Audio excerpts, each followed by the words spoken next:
I'm going to provide an overview of some of the key points with the second round of the Public Safety Infrastructure Fund, and provide some guidance around developing a good application.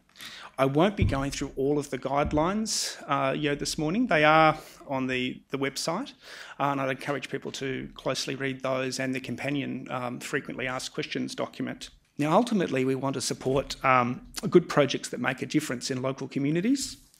And when we consider what distinguished the best projects from round one, it was generally that they just demonstrated superior problem solving. It was the foundation of good proposals. And the key elements of this approach include identifying and understanding the problem, matching the solution to the problem, implementing the solution, and evaluating the effectiveness.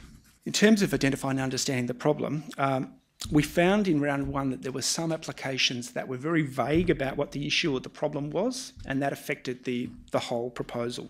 We know that if you don't have an accurate understanding of the issue, the solution that you select cannot be effective, and it can be very easy to start with the solution first. What may be an effective response to theft and vandalism may be less appropriate than addressing opportunistic or impulsive assault. You need to gather as much information as possible to evidence the issue or problem that you have. The strongest applications in round one were able to sort of point to a range of different sources, and they could include safety audits, surveys, consultations, feasibility studies, Victoria Police statistics, local plans, resident complaints. So it's not limited to just one source. And it does strengthen the application if you can attach this evidence. You need to gather an understanding of the causes of the problem and the context in which it exists and the impact. And what may be a surface issue can mask sort of deeper or underlying issues. The link between a well-understood problem and the proposed solution is the most important aspect of the application. And this is why we weight those areas more strongly in the assessment criteria. The best applications, after evidencing the issue, have provided clear, measurable and action-oriented objectives, and they've included some short and long-term outcomes. Applications should make it clear why the chosen response is likely to be effective. The very best applications have made this decision after demonstrating consideration of other options. It may be that you're aware from other councils who've undertaken projects in areas within nighttime entertainment precincts, for example, and measures that may not have worked. Or you may have tried some of those alternatives previously yourself, and you can point to that.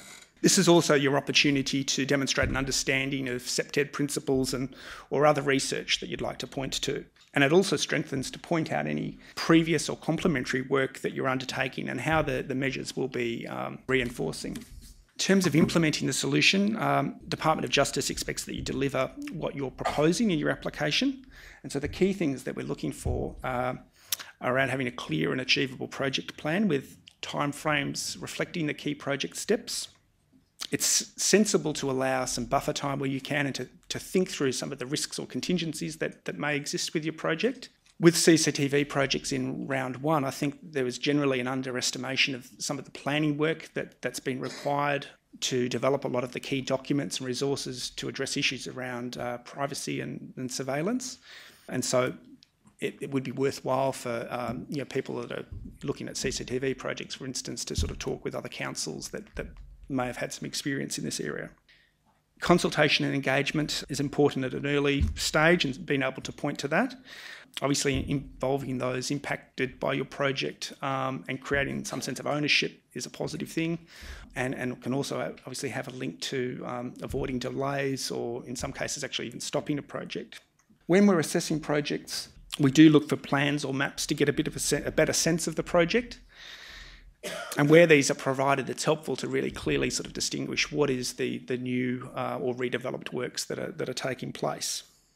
And while we understand that larger projects will have tender arrangements, we expect applications to have a basis for the costs that they put into their budget, because if the costs of the work exceeds the original estimate, the project will be the responsibility of the grant recipient, as we don't have capacity to provide additional funding for the project. Now, evaluation is an essential part of crime prevention initiatives, and we're really keen to be building the evidence base for crime prevention work more generally. And it needs to be considered from the very outset in framing your objectives.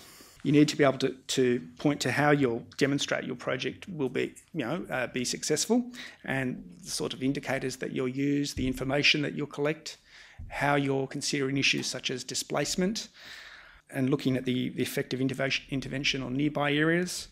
It's also worthwhile considering measures of improved public confidence, which may be as a result of people feeling more confident in using particular spaces and attending facilities or attending or using an outdoor area.